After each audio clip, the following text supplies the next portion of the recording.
Okay, we are now live. Welcome to this special AI-centered show, everyone. We are introducing a game today that you get to participate in. Is it AI or is it real? We will all embarrass ourselves, I'm sure, with the content that producer Andy has put together for us. Also, Amazon is getting flooded with AI slop that bears remarkable resemblance to the book writing machine content from Orwell's 1984. Do we really just want endless tides of new content to consume, or do we want something more? And we'll talk about how to find the balance between innovation and regulation. Should there be any regulation on AI technology? Will the government just make things worse, as it often does? And for Unhinged, we are going to show you a scammer using an AI face filter to try to fool people. But unfortunately for him, the person he tried to scam was cybercrime investigator Jim Browning. And it's not just a technology episode. It's about where the line is between optimism for the future and spiraling into dystopia. We are going to talk about all of this on episode 534 of the In the Tank podcast.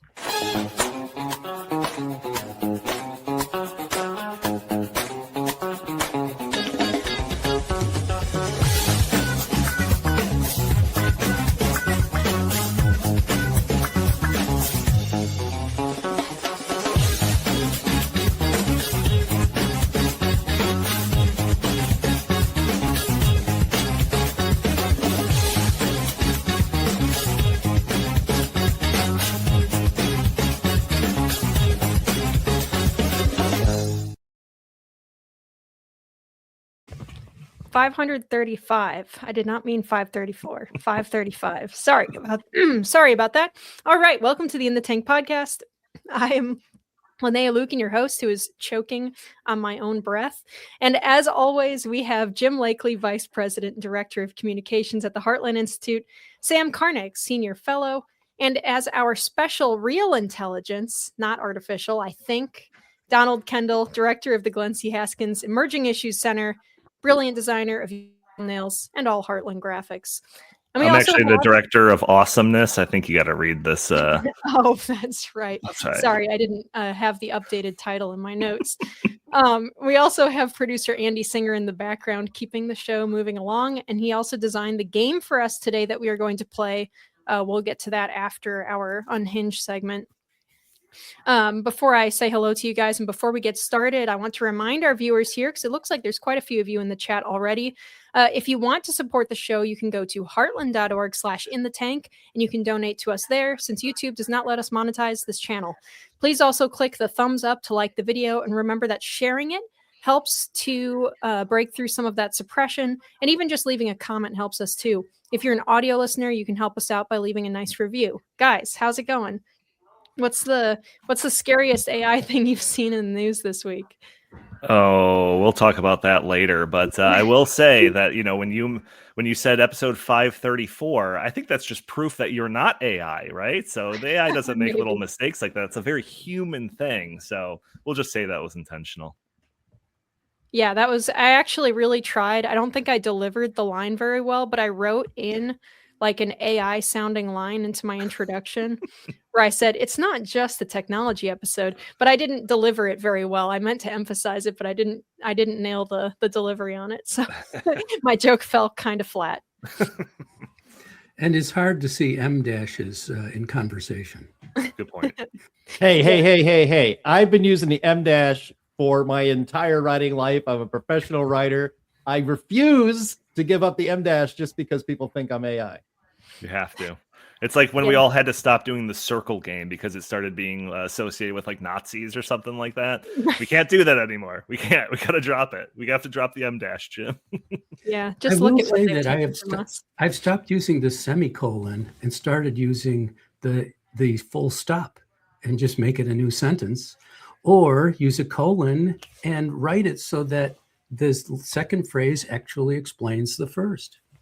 Man, this is It's an a good audience discipline. killing. This is an audience killing conversation. Let's move on.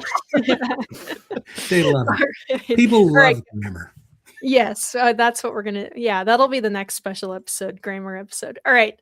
So guys, we're gonna get into Unhinged here, which I have titled "To Catch a Scammer." Every once in a while, I like to remind our audience that there are a lot of scams out there, especially now over the internet, and unfortunately, AI is making them a lot harder to catch. You can get phone calls where someone can mimic the voice using AI of like a loved one or something and say, "Hey, I'm in jail. I need bond money," that kind of thing. That's pretty common now. Here, I wanted to show you guys a clip from Jim Browning where he is talking to a scammer over a Zoom call. The scammer is from one of those basic scam companies that claims to be able to recover your funds after they were already stolen in a cryptocurrency scam.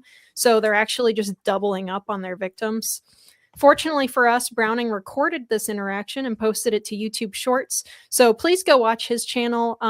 He's a great educator on this stuff, and also I really enjoy people who screw with with scammers and stuff.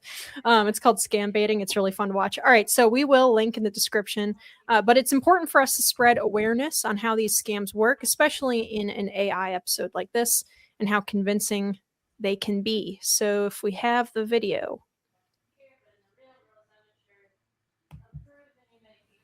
You're not some AI thing, though. What? How would I be able to tell? Here, man. Here. Oh, is that? Sorry, can you hold that up? It's not AI. Can you? Yeah, absolutely. But that's That's like our director. Oh, I see. I thought it would be your name. No. That's our director. We have a multiple. You see all of them here. Oh, I see. So, Ronnie. But you know, is there What's not going some on? way of telling whether you're real or not? Can you like hold up 3 fingers in front of your face or anything? Oh, come on. That's too much. I don't. Oh, you don't want to do that Well, I'll do that here. in front of your face? What do you mean? I mean, that's too much. Come on, Ronnie. Why would it affect the AI if it was in front of your face? Well, not at all. But Can I you don't do know. that It's then? too much to ask somebody. Well, it I'm just makes doing sure it. you're not AI. Is that unreasonable? I mean, can you do that in front of your face? Well, I think that that's too much to ask somebody. Don't you think that? No, I don't think it is. If I'm making sure you're not AI, I think that's a reasonable thing to ask. Can you hold up 3 fingers in front of your face? Well, I think that, well, is that enough? No, it's not in front of your face. Well, that's too much, don't you think? Yes, it is, because You can see his if you were hair. real, His you hair would is put up twitching. 3 fingers in front of your face. Yes, I thought so. Wow. So that, I mean, if you're not really, examining it all that close or something, I could see someone falling for that. Or if Oh. you're using Zoom on your phone or something, oh yeah. And if you were just really stressed out. So as I said before, the setup for this is that the scammers steal your money by getting you to invest in a fake cryptocurrency. And then later they recontact you and they pretend to be investigators or like white hat friendly hackers who are going to help you recover your lost funds for a small fee. And then they steal that money. So yeah, Wow. it's I wanted to share this with the audience because a lot of the times we can get this idea that like only stupid people fall for these scams. And I don't think that's the case, especially since they're getting better and better at this stuff. Yeah, I totally agree. I mean, I had a similar incident, not for me, but somebody, like a family member, where somebody was claiming to be me, and asking for, "Oh, I'm in trouble. Can you send me some money?" And like, thankfully, they didn't do it. But yeah, that's the level that it's at now. I mean, it's tricky. I think like maybe I have too much hubris to think that I'm not going to fall for some of this, but certainly people in my family that aren't aware of just the technological leaps and bounds that have been made in these directions, I think would get tricked by something like this. So I've actually made it a point to talk to them directly about this and talk about establishing a keyword, some sort of term that like we would only know, and that if anything like this were to happen, if there's just an inkling of any fishiness, bring that like key term up. And then the other thing that I want to mention is, even people listening to this, I mean, in the office, we still throw around that joke about like AI showing somebody with too many fingers or whatever. That hasn't been a thing in years. So if you think that like AI is going to be that noticeably AI because of, something absurd like it having, a person having 6 fingers, that's yes, Andy, that's we're not at that level. We have surpassed that by years at this point. So yeah, you have to be very aware and, literally talk to people in your family that you think might be susceptible for falling to for something like this, and make them aware of just how advanced this technology has gotten. Yeah, and these scammers also, Google doesn't have any, process whatsoever for filtering out scam websites. A scam website will pay to get their result to be the top of the search bar, and Right. it'll direct you to like a fake Comcast website. So it's all very sketchy. I just wanted to remind our audience, the credit card company will never call you. Like DirecTV is not going to call you and ask you to give them your PIN numbers and stuff. They already have it. They don't need to call you. It's pretty bad. I get scam calls all the time. They're bad enough. I got one time where someone was claiming to be a police officer. And they were looking for like bond money or something, and I just hung up the phone on them. James Bond money. Yeah, another thing is, we're in the kind of office space kind of sphere, and we're not like we see a lot of these like phishing emails, scam emails. And the ones from a decade ago, when I was first at Heartland, those were the most obviously identifiable things in the world. It would be terrible spelling, the worst grammar in the world, it's just so obvious that it's a scam. The ones that are coming through now, it's like you have to look at it a few times and make sure that like, no, this is in fact a scam before deleting it, tossing it into your garbage folder. But yeah, just a few short years and these scams are getting way more advanced. Yeah, it's crazy. I mean, I actually know that it's a real email from, like, say, Sterling Burnett, our head of the director of our climate center here at Heartland. I know it's really from Sterling because the sentences are overly long and not punctuated great, and and I know this is a real text from my sister when she doesn't capitalize a single word. Every period starts with a new sentence with a lowercase letter, so you have to look out for those things. But you're right. I mean, back in the day, the Nigerian prince was not very good at writing in the English language that an American would recognize, and I gotta say, I am like a lot of people listening to this. We've seen them in the comments. I screen all of my phone calls. I am inundated with spam, but also tons and tons of phishing scams in email and increasingly on my phone. My cell phone number, as the nature of my job, is public, so you can find it on the website. And so now AI is crawling all these things and finding it. I don't care how many times I hit delete and report as spam on my iPhone. It seems to have no effect because I keep getting more of them every day.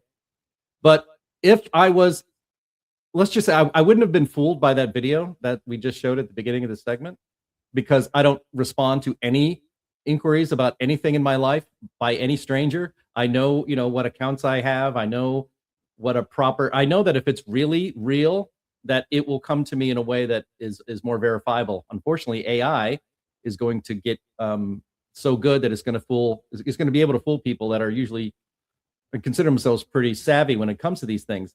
That video looked 100% real. When he went back and reached back and grabbed that thing off the wall and held it in front of him, then the guy said, "Can you hold it closer, please?" And he held it closer, please, so you could read it. And the words on it were real. They were spelled right. It looked somewhat legitimate. And then when he says, "Put the 3 fingers up," and 3 fingers came up, although it was a little weird. What was it, like this or something? Some kind of gang sign, I guess, AI gang sign. But, it was that, to me, that was super convincing. It's only that guy, I'm sorry, the guy who released the video, I forget his name, you mentioned in the beginning. He had to keep pressing and pressing and pressing and came up with something very specific that he thought AI would not be able to accomplish. frankly, he's just lucky he wasn't able to accomplish that. How hard would it be for an AI thing to just do that? I mean, well, this is so hard. This was probably a deep fake, like this filter. is just a deep fake. It's not a fully AI generated person. So it's a real person in a real office with a fake face and like arms. Skin color all on. right. That's right. Yeah, because the filter would be distorted. The face filter would have been distorted if he put his fingers in front of his face. I guess. Yeah, if he did the John right. Cena thing. You know? Yes, that's right. but soon it's going to be that you're going to be on a Zoom call with an actual AI video person that is pretending to be a real person. So this is coming very soon. Look, we're all on Zoom calls all the time. Are you always looking at the screen and examining for human activity? No, you're glancing over. You might check your phone. You're not looking at that real carefully. This is pretty. AI is turning out to be a the Wild West with an endless bonanza of opportunities for scammers. It's amazing. Yeah, I'm pretty sure half of our meetings, when producer Andy is in those meetings, is actually just some intern with a deep fake Andy face on there, just sitting and nodding along. I'm pretty sure. I haven't been able to prove it, but I'm pretty sure. Andy is like, I'm working on that. Don't die. I know he's working on that for sure. And it's the stuff about the Google search is really annoying because you should be able to. I should be able to type into Google, like, where could I buy cryptocurrency, and know that the first place that will come up will be like a legitimate cryptocurrency website. But that's just not what happens, and to me, because I'm a Neanderthal and don't understand how anything works, crypto itself seems a bit sketchy to me. I like to have things that I can really like grasp the value of, like Smog the Dragon or something. I like a treasure hoard of sparkly things, like pre-1982 copper pennies and stuff. Things that won't become totally worthless if a solar flare wipes out all electricity. But at In the Tank, that's why we trust Advisor Metals. We trust them above all of the other metals companies. And that's because we know at Advisor Metals, the person running the place is the absolute best of the best. A great friend of Liberty, Ira Bershatsky, owns and is the managing member of Advisor Metals. He has decades of experience in precious metals and is the only person in the physical precious metals industry who has the Commodities Futures Trading Commission federal registration. That's a lot of words. What does it mean? Well, it means everything that Ira or a member of his team says to you has to be factual. So there's no sketchy sales pitch or bait and switch. He is held to the highest ethical standards, and there is full transparency, which is obviously way too lacking in other places nowadays, even Google search. So if you want to diversify your investment portfolio and your savings, if you're planning for retirement and are concerned about economic uncertainty, if you're scared of crypto and want a tangible asset that is easy to buy and sell like me, you can secure your assets with a wide range of physical precious metals by getting in touch with our friend Ira at Advisor Metals. Ira is going to make it very easy for you. Please visit climaterealismshow.com/metals, and you can leave your information for Ira and get started with investing in precious metals and expand your current portfolio. Go to climaterealismshow.com/metals, and when you talk to Ira, make sure you let him know we sent you. That helps us while you're helping your financial future by diversifying with precious metals from Advisor Metals. Thank you guys very much. All right, so now that we've kind of had it out of the way that there are scams that can target you with fake videos and stuff like that. A lot of people still think, as Donald was talking about before, that you would be able to very easily tell the difference between an AI scam and something that's real. So we are introducing a game to embarrass all of us and disabuse all of us of that idea called Real or AI. Do we have a drop? I think we have a drop. Maybe not. All right. In a world where anything can be faked, can you spot the truth? Tonight, it's man versus machine, instinct versus algorithm. One image, one voice, one chance to call it. Is it the real deal or a clever creation? Get ready to decide. This is Real or AI. Thank you. Very good. All right. That's very exciting. Obviously, AI made drop that Andy created for this, and I thought that was great. All right, so we want the audience to participate here in this game. So to do that, we're going to pull up a code on the screen. You can scan the QR code or go to the link on the screen there. We promise it will actually bring you to the quiz, and this is not a scam website. And you can put in a nickname and you can enter the game. The game is very simple, you guys. Guess whether the media we are showing to you is real or artificially generated, and we will see who has the best AI spider sense by the end of the game, and who will be the first to be destroyed when the Terminator apocalypse begins. So Right. Andy put this together for us, and I'm sure, as I said before, that we are going to be very badly embarrassed because good AI content has become extremely convincing. But so let's get everybody into the game. Yeah, All I don't know right. if Andy needs a little bit more time to start the quiz, but I'm playing right here on my very phone. Yes, me too. Okay, I wasn't sure if that's what we were supposed to do. Oh no, Yes. yeah, I'm going to try to play on my phone. So if you can't get the, we'd encourage everyone to go over there. Again, it's not a scam, but to go over there and try to do it. And if not, you can just put your either thumbs up or thumbs down in the chat, or yay or real or AI in the chat as well. Yep. So we're going to give Andy a second to get this together here, but we've been wanting to do this for months and months. We've been talking about how much fun it would be to get the audience involved in a game like this. I think we even were talking about it last year when AI like image generation was still just a little bit wonky most of the time. But now it's gotten so good that we're just going to probably be looking at a bunch of pictures of like real looking birds and stuff and have no idea. Well, yeah, I mean, we can take our time here. Actually, there's no rush. We can do what we want on our show, but we've actually talked about replacing our visages here on the screen with avatars, like either cartoon avatars or something else, which would seem impossible a year ago. But I bet we can figure something out before the end of the year to like make the show like all manga style or something like that. It would be pretty crazy. Yeah, Jim, we're not going to make this an anime. No, we're not going to be VTubers.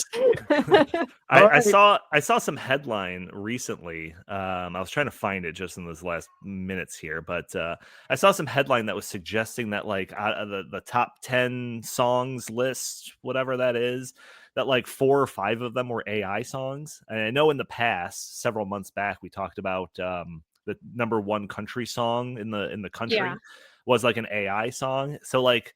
That wasn't just some anomaly. That wasn't just some one-time thing. It's like becoming more and more the case. And it's, for better or for worse, I know that I don't want to rehash that whole same conversation about human creativity versus, AI, analog, all of that sort of things. But this is not just a flash in the pan. It's something that is staying and is becoming more of a cultural cornerstone than just like some passing, interest. Yeah. Absolutely. And I do think, I don't know, I have it. That's our next topic after the game here is going to be talking about the like just colossal amount of just total and utter slop that Amazon has been publishing because of AI novel generators. But we'll get to that in a minute. What's up, Andy? Let's get it started. Let's do it. All right.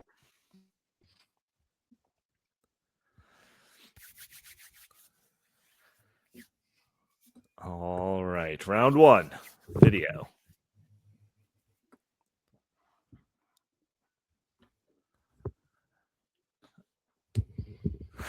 All right, so we've got a car driving through a dusty, sun-setting road through the desert here. All right, is there a button I can press? I don't think the quiz online is ready.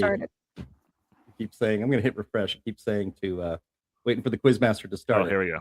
Oh, all right. Your answer: real or AI? All right, I submitted mine. What does everyone in the chat think?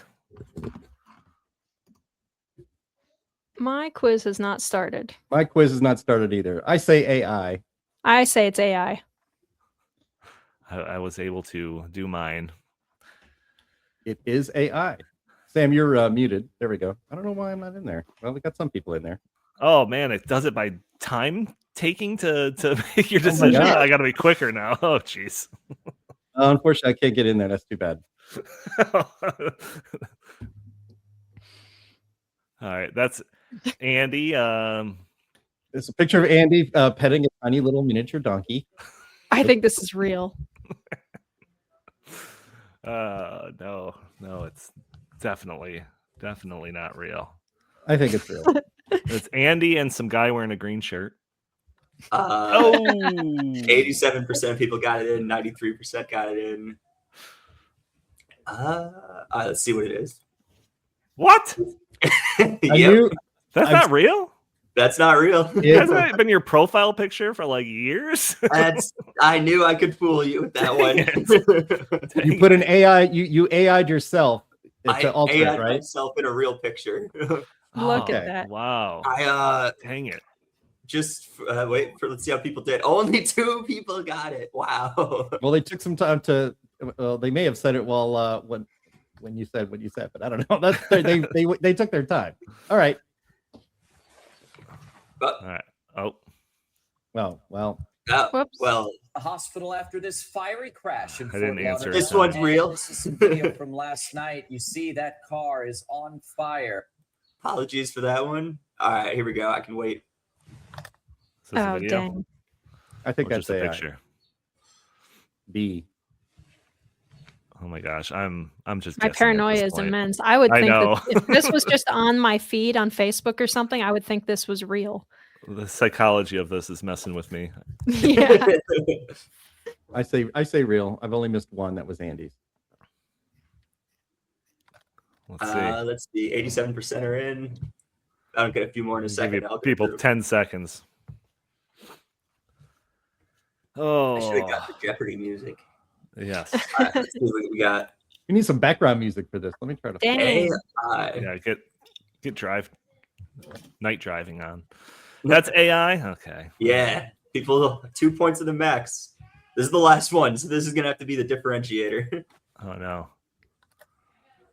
Oh god. Mm. I don't know. I'm gonna say this is AI because who puts Indian corn on their plate like they're actually gonna eat it? Ooh. I think that would be something that Andy would do. I think he took this at a family dinner. I'm gonna hit real.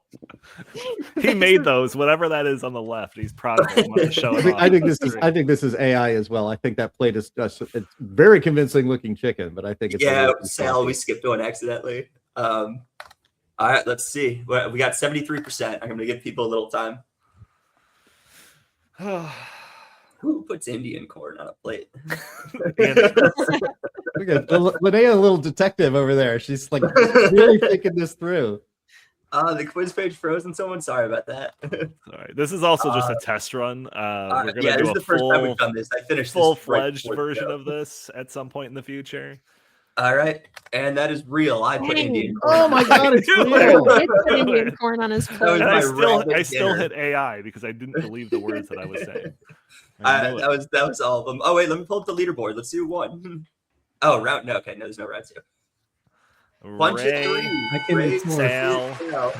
and Pretty Rooster. I TC. came in Oh, I'm fourth. definitely dead. Way to go, Ray. Yeah, I work at the Donald. You can't even guess who I am. Yeah, that's right. All right, I'll pull myself. All right, Okay. Ray. Stand by, Ray. You're going to get a call from someone from Nigeria asking for all your personal information. Just give it to them and you'll get your prize. Yeah, in gift cards. Yeah. And gift cards. Wow. All right. I knew I was going to suck at that because I just, there's just no telling. It's almost like a 50-50 on that dog one. I've seen a million pictures of dogs licking whipped cream off of their nose or whatever, just like that. Yeah, and you know what's another thing is, this is kind of along the lines of, somebody having 6 fingers in an AI picture, is that AI wasn't able to do like text very well. Obviously there's the large language models that can produce, articles and books and all of that sort of things. But when you're actually generating a picture that contains text, Yeah, it can sometimes do that it text is mangled and all of that, but it's getting so good now. Yeah, that it when still gets tripped up on like if you have a city scene and there's a bunch of cars with license plates visible Sure. and stuff, the license plates will be kind of messed up. But Right, but is it's getting very to a good. point where people are sharing, a tweet by like Donald Trump, which would have been easy to just Photoshop, you just Yeah. Photoshop in the text or whatever. But now it's just wholesale AI and the text in the fake post looks real, so it's like, I see these noteworthy, like a screenshot of some noteworthy tweet that's sent to me, and I don't even believe it. I have to go back and check and find it and page through the thing based on the screen name to see if it's real at this point. Yeah. I just don't trust anything. Oh, I always do that too. Yeah, it's getting my internet paranoia is very high at Yes. this point. Okay, guys, we're gonna move along to the next topic here. I hope that was fun for everyone. I thought it was pretty fun, and hopefully next time it'll be a little bit smoother, and maybe we'll have time for a few more pictures and stuff. But that was great. Thank you so much to Andy for putting that together. Let's see. All right, so topic number 3, I called it the book writing machines. But so in George Orwell's 1984, the Ministry of Truth mass produces these state-approved novels for the public to consume. The quote from the book is that books were just a commodity that had to be produced like jam or bootlaces. Today, this is done by AI in volumes that even Orwell's novel writing machines could not have possibly accomplished. There is an entire industry on TikTok where young women are eagerly consuming generated romance and fan fiction content that is, fully AI written short stories and stuff. So Amazon has seen a massive sudden increase in new books being submitted and published on their self-publishing service. It started to happen right around 2023. They went from about 100,000 monthly releases, which hadn't changed over years, to 200,000. And then by 2025, it was up to 300,000 new books per month being published. So we have a chart from, I think, Lueken on Twitter for that. Yep, right there. All right. And so there's an estimate as to how much of that has been generated by AI. And it seems that AI generated works probably contribute the vast majority of that increase. And so it's creating, fiction novels. It's also creating nonfiction guides. There was another scam investigator guy who I watched a while ago who bought a native plants for food book on Amazon. And as he flipped through it, he realized that it was entirely AI generated, and it had information in it that was dangerously wrong. Like descriptions of what a death head mushroom looks like that were incorrect and getting things mixed up and stuff that would lead people to death or severe injury. So you have to be careful. There are also book creating apps now that will write an entire manuscript for you. They're advertised on the front page of Google, PC Magazine, other tech publishers. And so I came across this article at The Conversation, which also thought of the book writing machines in 1984 upon researching this topic. They said thousands of AI written, edited, or polished books are being sold, an eerie echo of Orwell's novel writing machines. So this that's up on screen here is one of the PC Magazine's advertisement for an AI book creator. They talk about how it's drafting, formatting, and metadata generation, but it also just straight up does the manuscript for you, which is I'd find it gross, but we'll talk about that in a minute. Okay. But at The Conversation, the author writes, in 2025, the artificial intelligence company Anthropic, best known for creating the chatbot Claude, agreed to pay $1.5 billion to thousands of authors after a judge ruled that the company had infringed on their copyright. When I first learned about the settlement, I assumed that Anthropic was primarily interested in teaching Claude about the subject of my stolen work. It didn't occur to me that Claude might also be learning about how I, Laura Beers, political historian, craft my sentences and translate my voice to the page. Yet there's increasing evidence that chatbots like Claude can be trained not only to regurgitate an author's content, but also to mimic their voice. Now, I do want to break in here for a second and say that we already knew that years ago. That's what AI does, is it copies writing styles. That's one of the things that it's fairly good at, because it's a pattern regurgitating machine. So it does that quite well. The potential of AI generated literature to turn a quick and easy profit ensures that readers will continue to encounter more of this content in the future, especially as AI's large language models become more refined. Already, studies have shown that readers cannot easily distinguish AI generated forgeries from original prose. Okay. So before I direct it to my panel here, as a writer myself, both in, like op-eds and our white papers and all sorts of stuff, and Heartland produces a lot of written content. But more than that, a voracious reader of fiction and also nonfiction, it's my personal opinion, others on this panel might have a different opinion, that this is terrible. If someone doesn't care enough to actually put the labor in to create a novel or a short story or whatever, why should I care enough to read it? Same goes for op-eds and news, especially opinion content. I understand that some people don't share that kind of relationship with the stuff that they consume, but I'd like to know, everyone else's thoughts here. Even if AI is able to write in a unique voice or copy your voice in particular, which it doesn't do without pretty substantial prompting right now, would you still want to read it? And my next question for the panel would be, should there be disclosure laws on text and images for this kind of thing? I, too, am a reader of fiction, and I've read a lot of it, and I enjoy it greatly. And I wonder if this is really that much of a problem. So I'm going to probably disagree with you slightly. For me, there are a couple of angles to this. One is liability, and the other is truthfulness. So one of the problems that you have is that you cannot copyright a writing style. You cannot copyright a story structure. You can't copyright those things. You can only copyright the final product. So the question then becomes one of morality and of fraud. So you could say, well, it's wrong to do this, which appears to be what the writer of the article complaining about this was saying. It is wrong. Let's say it is wrong. So what? If it's wrong, but people enjoy those romance novels or soon to be science fiction or suspense and so forth, then it's still their choice to read that. And you can definitely you can definitely go to old books and read the actual old book and know that you're getting something real. But you couldn't. There are times when I wonder if an older book that I've seen online is actually real. So there are mystery novels that are supposedly written by somebody in the 1930s.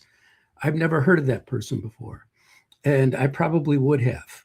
And so it is deceptive, and it is wrong. But how you get from point A to point B, where you can actually regulate these things in a way that is not unjust and is not government overreach, is very difficult to see.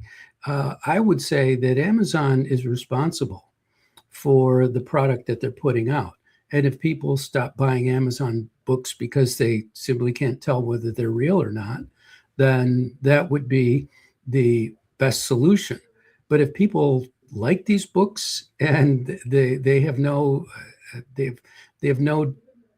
see no difference between a book like this and Bleak House by Charles Dickens, then I guess that there isn't much we can do about it. And so I would caution that we don't want to go too far in figuring out what's the best way of having the world, of making the world. There is no best way. Everything has its trade-offs, and coercion is generally nowhere near as good as liberty. So I think that we can acknowledge that something's wrong, but that there may not be much that you can do about it without creating much worse follow-on effects. And yes, I am an AI robot saying this. Yeah, I kind of have a fairly nuanced position on all of this. I understand it. We've been impacted by this sort of thing. So like another, that graph that you showed about all the AI generated content, I think some of that's some people that are just, trying to put together a book and sell it or whatever, but there's like even more nefarious uses of it, and kind of the same way that we were talking about the scams in the first segment of this podcast, where we released just earlier this year The Next Big Crash, authored by Justin Haskins. That was a self-published book that he painstakingly wrote by hand. In fact, I don't even think he used a computer. He used a piece of chalk and a slate outside or something like that to put that whole thing together. And so then as soon as we basically hit published on that and started selling it through Amazon, somebody took that book and wholesale copied it. They must have just taken chapter by chapter and just put it through an AI filter to say slightly change the words of this book, and popped it into their own book called The Next Big Crash with a slightly different subtitle, and then started selling it. And the idea here was that there would be some percentage of people that wanted to go buy Justin's book and instead clicked on that fake one and bought that. So that is a very nefarious use of artificial intelligence. I think that is a very cheap use of artificial intelligence, and maybe even an effective way to use artificial intelligence to commit some level of fraud. Now, I think on the other end of the spectrum, I think there is wonderful use cases of artificial intelligence that are, I don't know if we talked about this on the podcast, but maybe it was going through my head the last time we were talking about the country song, where there was this story of this lady that was a poet. She actually wrote her own poetry and all of this sorts of things. But, she wasn't a singer, and she didn't have a band, and she didn't have the resources to, do what she wanted to do, which was take her poetry and make music out of them. She was able to do that using artificial intelligence. That's, I think, a wonderful use of those tools. Another example was my wonderful wife during our anniversary. She used 2 separate AI tools to craft a song that was very kind of personal to us, and whatever, was in this very specific style, and to make a song. Now, to do that prior to artificial intelligence, what was she going to hire a band and write music out for all of this, and have studios prepared to record all of this? No. But the difference, and why I think that was a wonderful use of AI, was that it actually took time and effort. And, I could actually see the back and forth that she went through these tools and the trial and error to produce this thing, that the end result was amazing, as opposed to just clicking in a prompt. All right, make me a song for my husband, go. That's, I think, cheap. That's kind of lame. That's phoning it in almost literally. But using it as this powerful tool and using it to the extent at which you can use that powerful tool, I think is a wonderful thing. So if and in just the policy realm, it's there are people that are wonderful at writing, whether or not that's just a craft that they were able to form over, years of college and training and all of those sorts of things. Develop these skills to write in an effective way to get your ideas out to the public effectively. There are some people that are terrible at that. They might have wonderful ideas, but they just can't effectively put them down on paper for somebody to read. So it's should those ideas be trapped in that person's head? Or could they use these tools to be able to get those ideas down onto paper so that they could effectively communicate them out to people? I think that is a little bit more of a blurry line of whether or not we think that's socially acceptable. Yeah. Well, and I think the best example of how blurry and how difficult it is probably in the art world, right? Because people spend, decades improving their art and trying to learn how to draw and paint and do whatever medium. And then you get the AI generated art coming along, and people are paying commissions for this stuff, not realizing that it's AI generated. And then they're like, what does it matter whether it's AI generated or not? It's, you got what you asked for. So why are you upset? And so clearly we have an idea of art. And I think literature goes under that category. For sure. That For sure. it's a different kind of thing rather than just content, right? Yeah. I mean, my wife is an artist. She's a painter, and she teaches others how to paint. And you can tell the human, for now, when you buy a piece of artwork, that there's actual paint on that canvas or on that board or whatever. So it's pretty straightforward. there's so much to say about this. I have so much in my notes. I'll just try to be brief though. But the market. We're a free market think tank. We believe that the market decides best. In this case, when it comes to art, I'm not sure that over time the market will match my preferences for art, literature, and movies created the old-fashioned way by humans with their human creativity, using their brains, not an algorithm, not an AI data center. And then the question on the table is, should there be an AI label if AI is used to create something like a book, as you mentioned in the top of the segment, Linnea? I am not usually a big advocate of a law requiring, the free market or the private sector to really do pretty much anything except make sure that their products don't kill us. But in this case, because it's happening so fast, I would not necessarily be opposed to some sort of label that says artificial intelligence was employed to create this thing. And I'm trying to think of it as like, the label organic on your food, or even just putting an ingredients list on the food that you buy. I mean, that's required by law because we have a right, not really a constitutional right, but it is best. And our elected leaders have decided that you really need to know all the ingredients that go into the food that you put into your body, because that's a very important thing to know for a variety of reasons. So if I can think of an AI label in those terms, I really have no objections. But the idea that artificial intelligence, using AI, Donnie, your description of that is actually quite beautiful. That your wife, thought to do that and did it in a very personal way, and the whole idea that there's somebody who is creative but doesn't know how to do music, doesn't know how to write music, but can use AI to find a way to express what they feel inside. That is very much, as you said, a very blurry line. But there is what you lose with that, though. There's I think it was Thomas Sowell who said there are no solutions, there are only trade-offs. There are trade-offs in everything. Like, look, I'm a very competitive tennis player. I play in several leagues. I practice a lot. I work on my game. I actually have a very important match coming up on Saturday. If I could somehow hit a button to hit a great serve right when I needed it in a key point in a key match, and I just knew I had it, I could just do this, would I do it? No, I actually wouldn't do it, because then I wouldn't actually be getting the reward of doing it myself.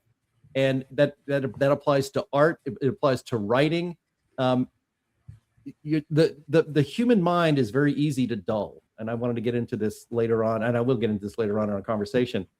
But unless you exercise your mind and your creativity, it will atrophy and it will eventually die. And what I really fear is that while, my market choices are going to be, and I think yours too, Linnea, everybody on this podcast is going to be directed toward actual human creativity and actual human writing of novels, I don't think that's going to be the norm in 10 or 15 years, because it's just going to be too easy. And then the trade-off for that is that we get less and less truly creative, innovative, impactful art and creation, human creation over time. And that's really, I think, going to be the carry-on effects of the use of AI that's accelerating every day.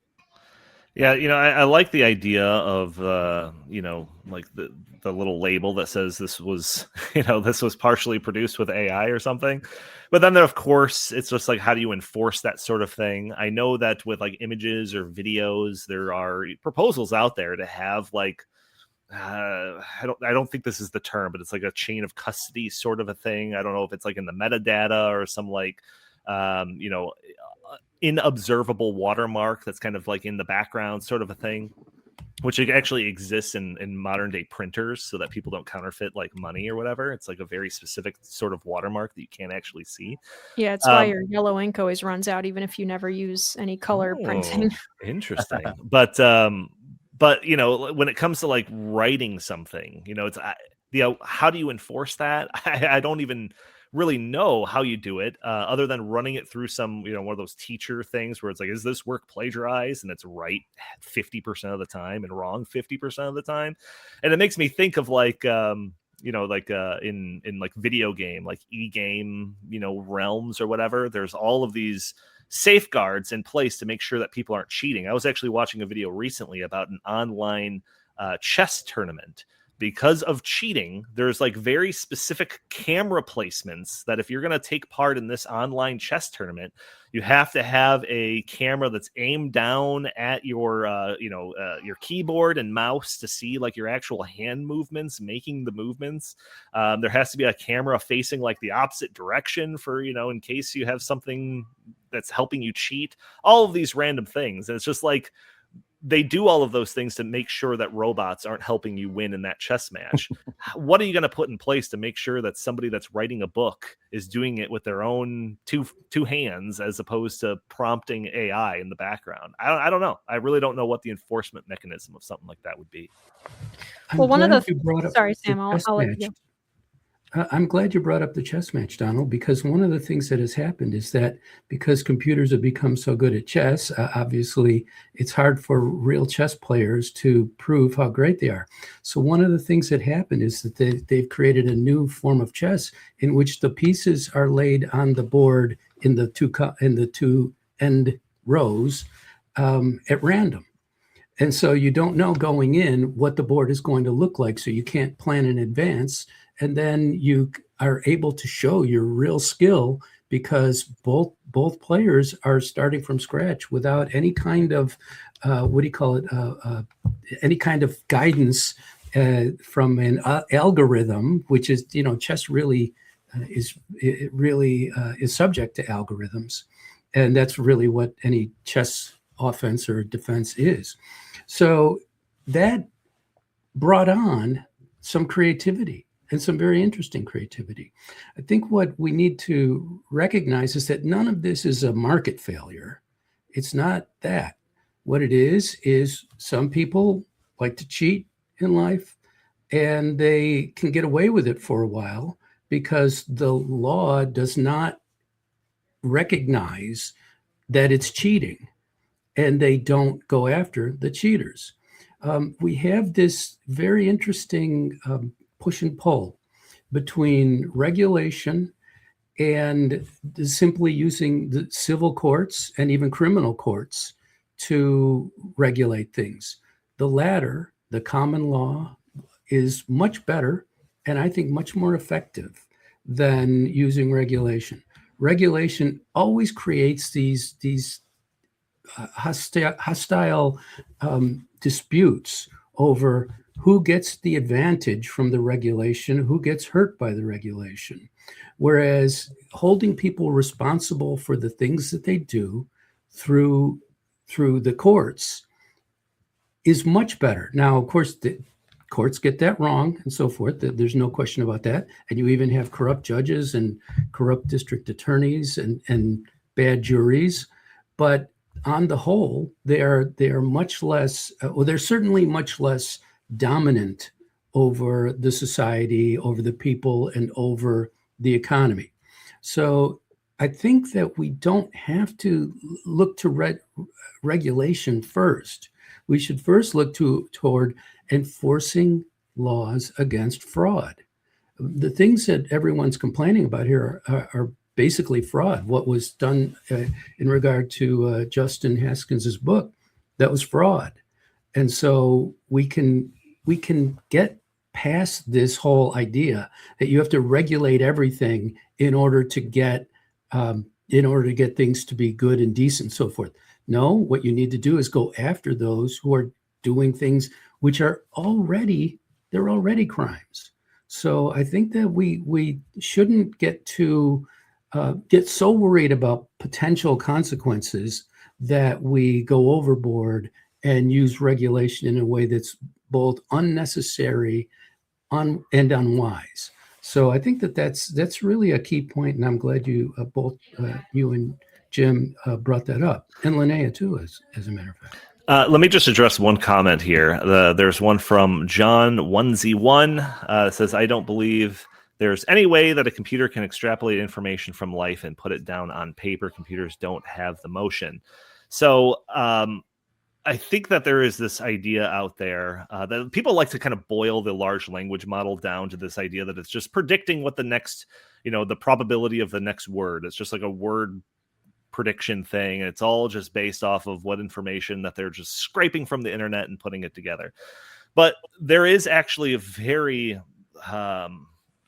novel ways of putting all of this, these neural networks and the way that they try to like replicate the way that the brain works in a human, that allows it to do things that are beyond just copying pasting something that somebody else already did on the internet. And there was a famous example of this, which was AlphaGo.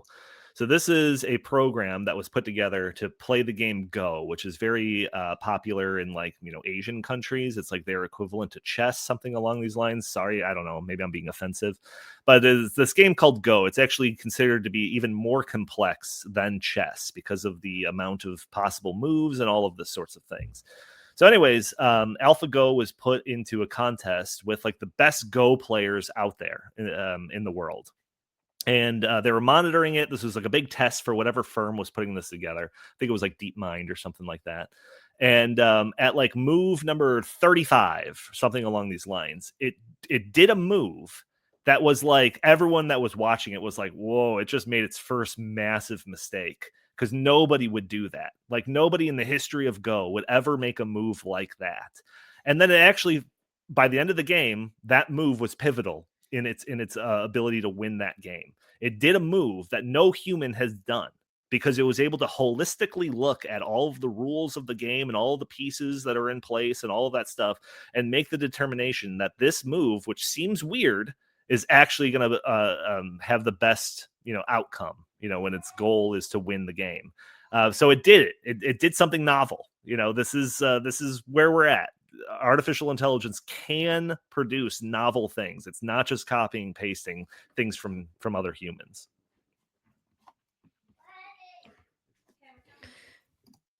This is kind of a good transition actually into our final topic here, which I'm sure we'll have a lot to talk about. So I'm not concerned at all that it's that we're not quite to the end of the show yet to get on to topic 4. So we actually almost accidentally started talking about my next topic in this topic, which is, finding balance between, innovation and technology versus just spiraling into dystopia. And where's the line? So AI is obviously not limited just to generating entertainment content or news articles or things like that. There are uses that are not total slop, though I think we can debate how much we trust it given how LLMs, large language models like ChatGPT and Grok and Claude, whatever, often do still and will always generate nonsense answers and get stuff wrong. And I wanted to go over a few examples of where it's being proposed and used based on stuff that Donald sent to us. First, this article from OpenAI discussing the launch of ChatGPT for clinicians. So OpenAI writes, built for clinical work, ChatGPT for clinicians is now available for free to verified individual clinicians in the United States. We're introducing ChatGPT for clinicians, a version of ChatGPT designed to support clinical tasks like documentation, medical research, so clinicians can focus on delivering high-quality patient care. We're making it free for any verified physician, NP, PA, or pharmacist. That scares me a little. Starting in the United States. The U.S. healthcare system today is under extraordinary strain. Clinicians are being asked to care for more patients while managing growing administrative demands and a rapidly expanding body of medical research. Many are already turning to AI tools like ChatGPT for support. According to a 2026 survey by the American Medical Association, physician use of AI is now at an all-time high, with 72% of physicians reporting they now use AI in clinical practice, up from 48% last year. Today, millions of clinicians worldwide use ChatGPT to support their clinical care every week for applications like Care Consult, writing and documentation, and medical research. Clinician usage of ChatGPT has more than doubled over the past year. Okay, so my question on this kind of thing is this. Is AI going to be used here, or is it being used? It sounds like it is in part. to eliminate, hopefully, the need for the colossal administrative department at every hospital and medical care system? Is it going to lower costs and improve the care of individual patients, or is this more of the like Obamacare checklist doctoring that we saw explode after the Affordable Care Act, right, Sam? Yeah, I found it very interesting because, as you say, it is sort of based on the checklist model, and that's what your doctor's doing now. When you go and when you go to your doctor, they, at least the ones I've heard of and the ones I've been to, your GP just sort of going down, looking at their computer and asking you the questions and then filling it in. And I don't even know how much of that might already be AI. So it seems a bit weird, no question about it. But of course, there's liability involved. That the doctor can be sued if he or she makes an error, regardless of what it's based on. If it's based on AI, the doctor can then sue the company that sold him or her the product. So there are always ways of dealing with this, and they're already in place. But I think that it's just an expansion of a trend that's already been going. And you are absolutely right to point out that the big source of the reason behind all this is government.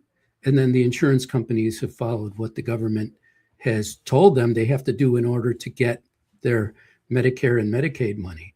So a big part of this would be get the government out of this. Let the people decide what they want and what they don't want, and don't have these giant insurance companies that you empowered through the Affordable Care Act. The Affordable Care Act just gave enormous power to the insurance companies, and everything that's happened since, with some minor exceptions during the first Trump administration, has been to increase that power. So again, I think that all the things that we need in terms of public policy and systems are already in place to stop fraud of this type and to hold people responsible for errors of judgment.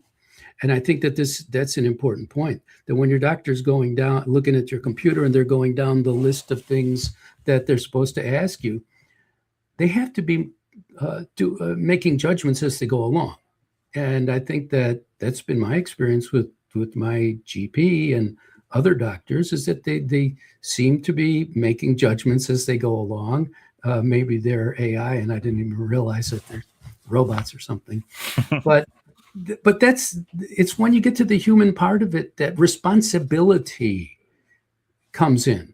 You can't make how are you going to make a program responsible? There's no way. All you can do is delete it or destroy it. But that's not the problem. The problem is that people are using poor judgment. They're making mistakes. And what we cannot do is let them blame it on a computer and say, well, the computer told me to do this. You don't have to do what a computer tells you to do.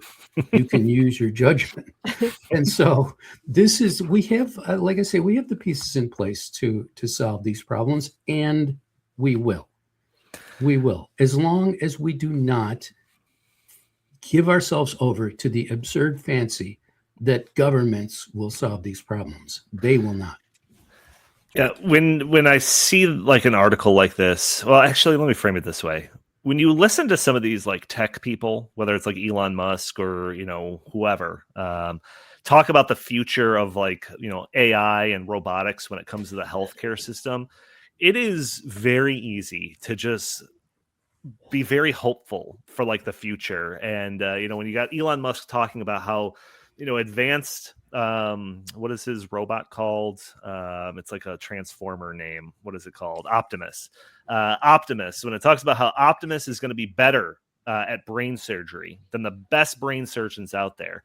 And we're going to be able to train them in like a day, because they just have to have the matrix just plugged in, and hey, all of a sudden the robot knows kung fu, it knows brain surgery, right? So he says, within 10 years we're going to have more of the best brain surgeons ever on planet Earth, and they're all going to be robotic, and you are going to get better health care than the president of the United States is currently getting. And the way that artificial intelligence is tied into all of these things, it's going to make your level of healthcare all the better. And at some level, and maybe this is due to me being so disillusioned with all of our institutions in society, where I could actually believe that, where it's the system that we have in place to train a brain surgeon is so long, and they get bogged down in all of this debt and all of these sorts of things, to a point where we have scarcity in brain surgery, or just doctors and all of that. They could all be alleviated, theoretically, with advanced robotics and all this sorts of things. And then when you go to a doctor, and you have to wait sometimes months to be able to get an appointment, and then they come in for 5 minutes and ask you what's going on. They look at your chart for 2 seconds, and then give you a prescription and kick you out the door, or whatever. With artificial intelligence, theoretically, all of your information would be able to be sifted through in a microsecond by AI. They'd be able to cross-reference whatever ailments that you have with all of the text that's out there when it comes to healthcare, and be able to give you a much more comprehensive diagnosis on something. I can believe that. I feel like that is something that is very possible. On the other side of things, I actually heard some commentary talking about this specific piece here, which was saying that and I think that piece even points this out, that already some high level of practitioners are already using some AI co-pilot sort of program to help with their treatment and all of that. So why is ChatGPT kind of jumping in? And one of the things that they said, this is speculation, of course, is that maybe this just kind of feels like a way of gathering data on all of these patients, so that they can use it for X, Y, and Z later. So that is another thing that we have to, that goes along with that. In the future, you'll own nothing. The other part of that headline that's usually left out is, in the future, you'll have no privacy. That's part of this. That's part of this whole AI future, is that it all is based on the data that is able to be accrued by these AI systems. And the more intimate the data, the more able that it'll be able to, impact your life in a, what they would say, good way. But again, that requires you giving your data. That requires you giving your medical history, and all of that stuff is fed into these large language model frontier type AI systems that are used, it's a very centralizing force, is my main point. And that comes along with a lot of hesitations and concerns, which, we can get into that probably more so in the next article you're going to show.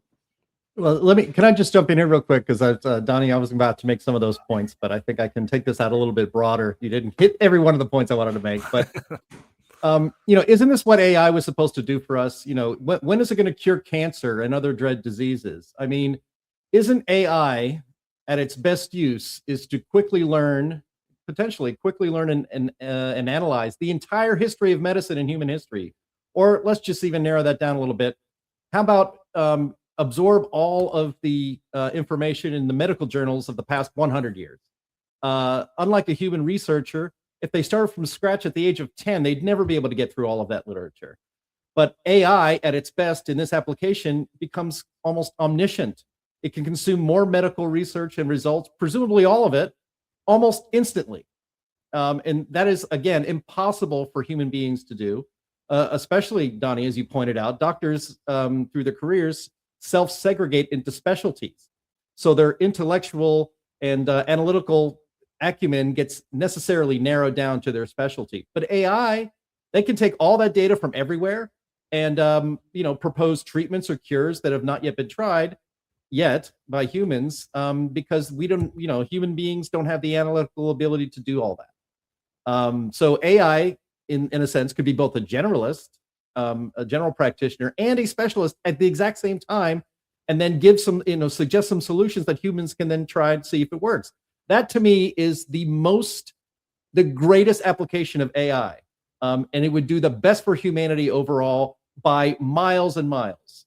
Forget about, writing my term paper for me. Curing diseases or coming up with treatments to make human life better and longer is what AI really should be primarily focused on, in my opinion. When is this going to happen? I mean, is anyone trying to make this happen?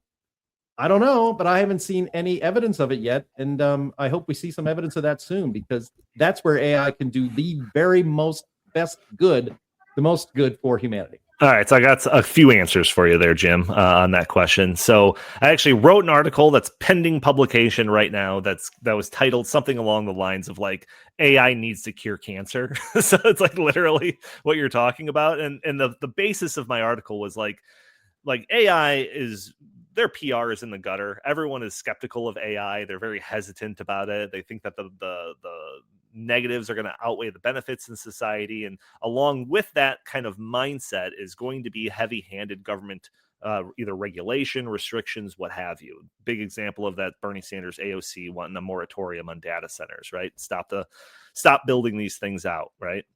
And the point of my article is like, it needs to do something big. Like, it needs to do something more than just create pictures of Andy standing next to a donkey. Like, it needs to cure cancer so that it could win back like that public trust or interest or whatever to ward off these heavy-handed government approaches. In that article, I do mention that there are like specific movements in that direction. I don't know if it's for that reason that I kind of paint in that article, but OpenAI has a foundation. It's called the OpenAI Foundation, and they are committing like $1 billion to, over the next 10 years or something like that, to solving, cancer and Alzheimer's disease and that sort of thing. And they actually just recently announced, I mentioned this in the article, they recently announced like 6 or 7 different research firms that they were giving like $10 million grants to, specifically to try to, cure Alzheimer's, cancer, these diseases that have plagued humanity for so long, all of that sort of thing. When all of that's going to happen, I have no idea. How feasible is all of that? I don't know. We keep getting this promise that AI is going to do these things. But now we do know that there is some money being thrown at it, I guess. Yeah, so I have two kind of general comments. One, I guarantee that if ChatGPT existed during 2020, ChatGPT would be telling you to stay 6 feet away from people for safety. Yes. It would be telling you to mask up. Yes. It would be telling you all the stuff that the mainstream medical and government establishment is telling you to do. It's not going to bypass the mainstream narrative ever. So it's not, I don't think actually that unless they really kind of lighten up on the media feed to it, if you made a separate man, I don't even believe what I'm about to say. I was about to say that if you made a separate, agentic AI program that only looked at, like real medical data and published papers, that kind of thing, then it would be better. But I actually don't believe that, because they publish a lot of BS papers. And so it would be just filled with junk at the same time. So I have a lot of skepticism about so that. What you're describing is basically like some sort of AGI, like an artificial general intelligence. So it's and so I agree, like, about all of those first points that you made: mask up, 6 feet apart, all of this sorts of thing. Because in part, that's kind of that mainstream thing. They're scraping all of this data. The majority of the reputable sources are saying this, so it's going to parrot those reputable sources. But like at a different level, like I was talking about that AlphaGo thing, like it was able to, use machine learning and just really like holistically understand the game to be able to make that like weird, movement that wasn't, in any Go manuals of how to be an effective Go player. Like it did this thing that was outside what the official kind of narrative is. Like that's like what you're talking about. If there was some like artificial general intelligence that was able to look at holistically all of this stuff and decide that, what, a better treatment for COVID isn't doing these things. It's actually X, Y, and Z, that's the future that we're promised when it comes to AI. But yes, I think that in the short term, we're definitely not there yet. The other thing that I was going to say that was skipping my mind was that some of these biases are very intentionally programmed in to artificial intelligence. I always use the example of when Google Gemini was producing very culturally diverse pictures of our founding fathers. They did that because Google Gemini programmed in a thing to their like underlying prompts saying that they wanted more diverse outcomes of their picture generation. They consciously did that. So those sorts of biases exist. If you were to ask, which I did, I asked AI to put together something that was basically saying all of the data centers, the energy use, all of the energy demand that's going to be needed over the next X amount of years. What would be the best power source to power that future demand? And it said, wind and solar, because that's the most sustainable. And it's like, even Larry Fink doesn't believe that, ChatGPT. Why are you feeding me this garbage? It's partially because surely there's some bias that's programmed into it, to be environmentally conscious or whatever. And then that mainstream narrative rhetoric that it's scraping from the internet. Yeah, absolutely. And my second kind of downer opinion to bring down our optimism. I actually think that it's reasonable to be fairly optimistic about technology in the future. I'm not like a total doomer on this stuff, actually, but I do the caution comes more naturally to me than the optimism does when it comes to a lot. No, God! So simply because I have lived on Earth and I've witnessed the way that people use technology that we have, and the unforeseen consequences of like social media and stuff have been I think, just catastrophic. And so another thing that makes me skeptical, though, is the fact that Elon Musk is talking about Optimus, his bipedal robot, doing brain surgery.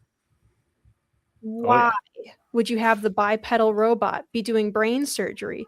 It doesn't have to be humanoid to do brain surgery. It can be an MRI machine looking thing that you slide into, and it has all the little jabbers and stuff come out and do brain surgery way more efficiently, way more effectively than a bipedal robot. That's why I really don't take these guys very seriously, because they have big ideas. And I think Elon Musk is a brilliant ideas guy. And he's got all these he knows how to get these great engineers to, put these ideas into practice. But I mean, he doesn't bat 100 on these things. I mean, the Boring Company reinvented a subway and pretended like it was a new thing. Like it's really, I have a lot of skepticism when it relies on stuff like that, stuff where it's like, we are going to send Optimus to Mars. We are going to send Optimus to do brain surgery. That seems like goofy sci-fi stuff that makes no practical sense economically, or even to achieve the thing that he's saying he cares about achieving. If you cared about achieving a robot doing brain surgery, you would build a specialized machine to do brain surgery. You wouldn't be multi-purposing Optimus to do it. Yeah, that's fair. I will say that I actually just saw a video today of Elon Musk retweeting something from Neuralink, which is the kind of the brain implant thing. And it's the robot that's built to actually implant this, to put the little tendrils into your neurons or whatever of your brain, is what you're describing. It's this like very specific looking, it looks like something out of like 12 Monkeys or something like that, like some weird sci-fi movie. So it's not like an Optimus robot that's coming at you with some tools and a brain implants. But so I don't know, maybe he's talking about it more like abstractly. I'm not sure, but I would hope so. But okay, so the other thing that you sent us, Donald, was about the UAE planning an AI-run government within 2 years. From the article that you sent, the country says it will integrate agentic artificial intelligence across half of its government operations within 2 years, referring to systems that can analyze information, make decisions, and take action with minimal human input. In this model, AI can process requests, adjust workflows, and improve outcomes in real time. So how would that show up in everyday ways? Think faster permit approvals, automated public services, or systems that respond instantly to changes in demand. Instead of waiting for human bottlenecks, processes move continuously. For all the excitement, this kind of rollout raises real concerns. Critics point to accountability as one of the biggest questions. When AI systems start to make decisions inside of government, it can become harder to understand who's responsible when something goes wrong. Government systems already handle sensitive personal data. Expanding AI across those systems would increase how much data is collected, analyzed, and stored, which makes some experts uneasy. And there's also the issue of bias. AI models learn from data, and if that data has gaps or flaws, the outcomes can reflect that. In a government setting, that could affect access to services, approvals, or enforcement decisions in ways that are not always obvious. Well, from the perspective of government, these are all great, right? All of these worries aren't worries at all. These are part of the program, right? Yeah, so this is a very interesting story. And, I could be like the AI optimist or pessimist, depending on, who I'm talking to or what day of the week that you catch me on. Yeah, I'm the same way. But this story also has me similarly conflicted because we've talked about this to a degree. I think there was a story about, was it like someone in Sweden? Was it the prime minister of Sweden or something like that? Switzerland, maybe? I don't know. One of them that was talking about how they use ChatGPT and we bounce public policy things off of ChatGPT that helps me make decisions. And we kind of extrapolated that out to like, at what point is AI going to be like running parts of the government? Fast forward a few months and it's like right now the United Arab Emirates is talking about automating essentially 50% of the government with artificial intelligence, and some of the things like that, streamlining permits and some of this like bureaucratic stuff is actually probably a wonderful thing. The idea that the getting rid of some of the government bloat and just replacing it with an algorithm is probably a fine thing to do. But it does kind of worry me, like the idea of mission creep or something along those lines, where like, we allow machines or whatever to do X, Y, and Z in our lives because we trust it to do that. But if it becomes super good at doing this and its approval of permits has 100% track record, right? Accuracy and all of this stuff, then it's like, well, maybe we put in charge of a few more things, maybe some like lower level, justice system decisions could be made, determining if whether or not you did run that red light. Like, why do we need a judge doing that? Maybe just AI can do it. And then as it, becomes efficient in doing those things, like suddenly we start putting more and more and more in control of artificial intelligence. That becomes a little bit of a scarier picture for me. Then all of a sudden we're talking about AI surveillance states. We're talking about, Minority Report, and, we already had Tom Cruise on this show once popping up in the bottom corner. So, if he has to come up again, I don't know. It's probably maybe not a future that we necessarily want. At least certainly has pitfalls. So it's a very interesting story. And I know, with the United Arab Emirates, they obviously don't have a democratic system over there, so they can kind of speed this thing through. They don't need a whole lot of approval process when it comes to taking 50% of their government and automating it. So it'll be interesting to see how this all works out in some of these countries that are a little bit more forward when it comes to doing things like this. But certainly there's going to be calls in the United States to do similar things. Whether or not those are a good idea or a bad idea, I guess remains to be seen. Donnie, you talked about how AI needs better PR. Yeah. If you want good PR for AI, put AI in charge of the DMV. If it can end that horrible experience for Americans, it will be next month. Well, they'll allow AI to operate on their brains and deliver their children. Right. Person of the year. Yeah.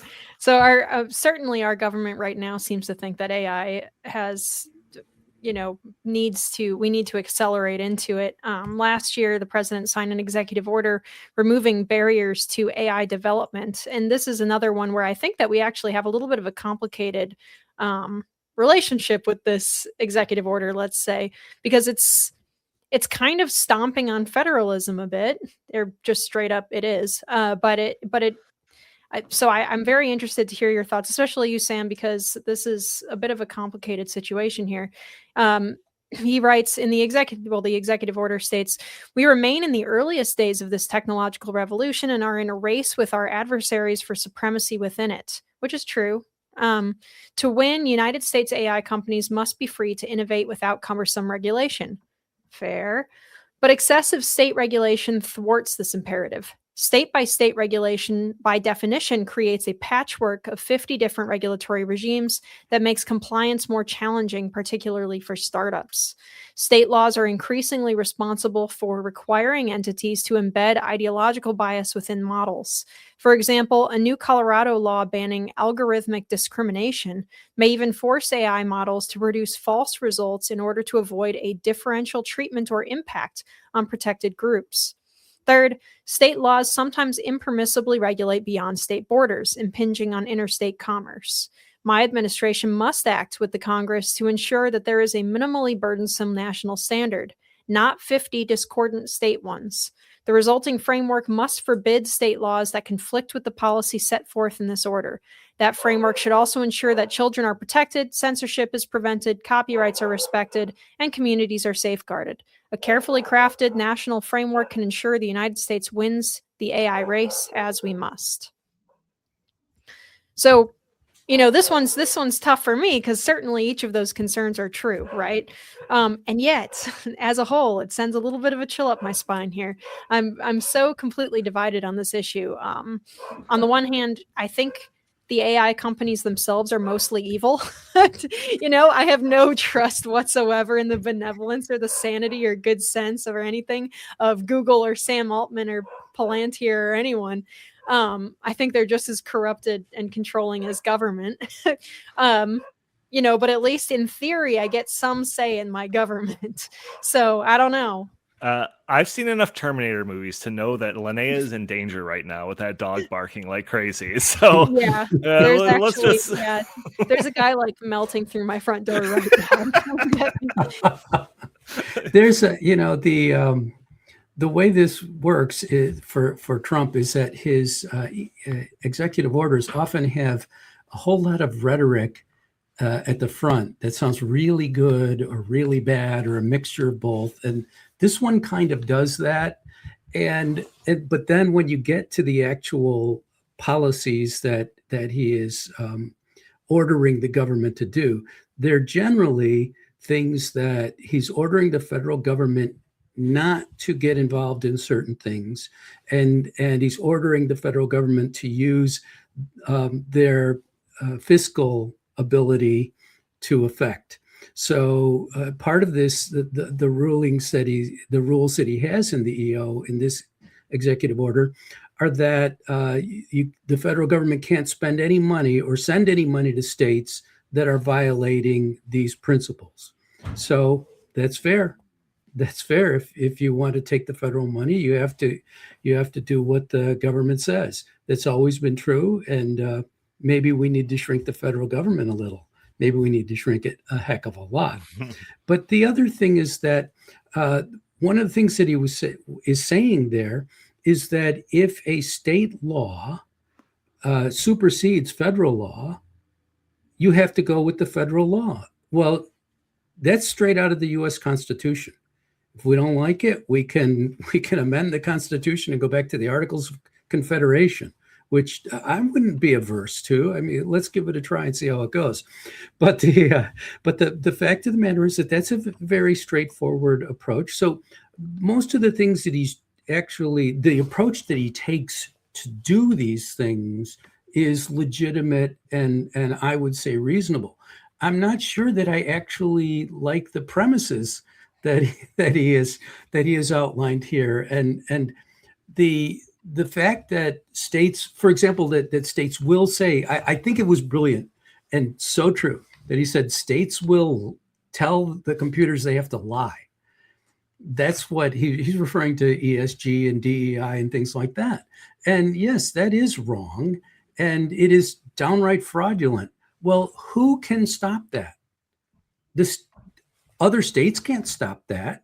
The citizens of that state can't stop that except by throwing out the government, which of course has been lying to them all along. And now they are somewhat brainwashed, or at least enough of them are brainwashed. And then of course they are going to use AI to invent new voters that will vote for whatever government is there.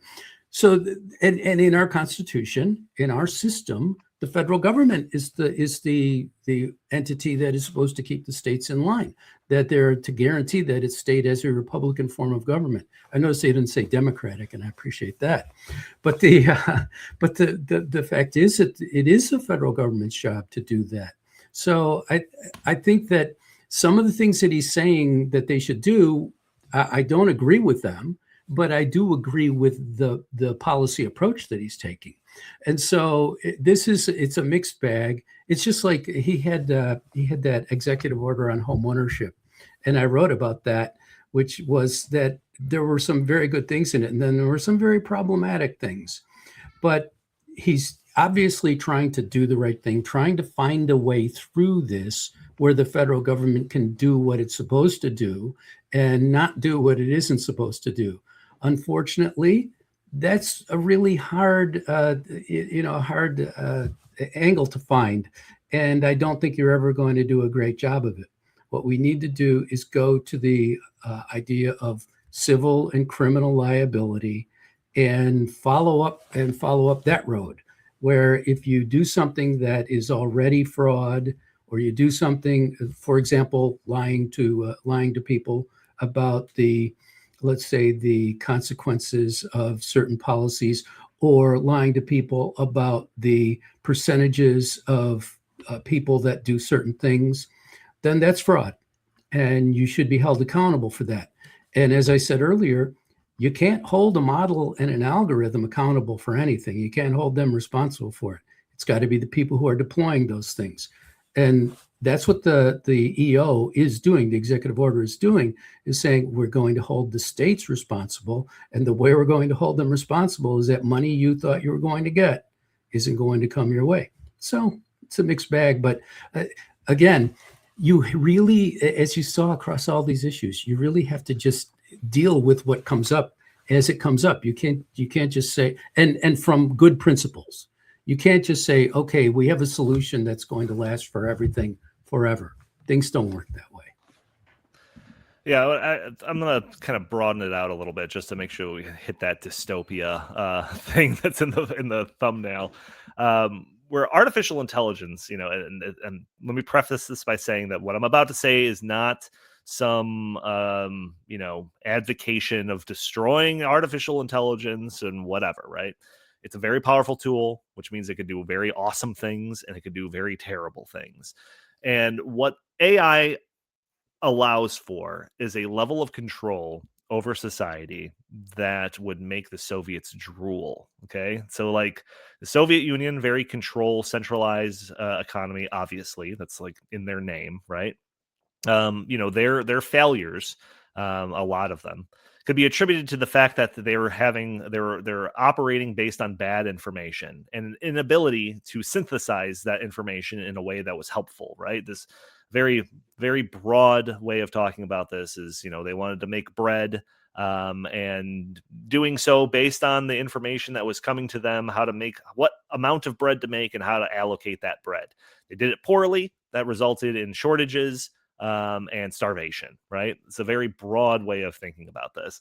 In the future now, all of that information could be collected and synthesized by artificial intelligence, and it could be much more effective in how to allocate that centralized bread making, process. That's just a very small example, but extrapolate that over everything. When I talk about ESG, right? ESG is this idea that we're going to supplant customer wants, supply and demand, price signals, all of these things with a list of subjective metrics that we want all of these corporations to do, a sort of social credit score for corporations. They get punished if they don't, do all of these subjective things. They get rewarded if they do, that sort of thing. That would not have been possible 20 years ago. You can't just do that with paper. You would need armies of bureaucrats poring over all of these different metrics and doing math on pieces of paper to generate scores for these things.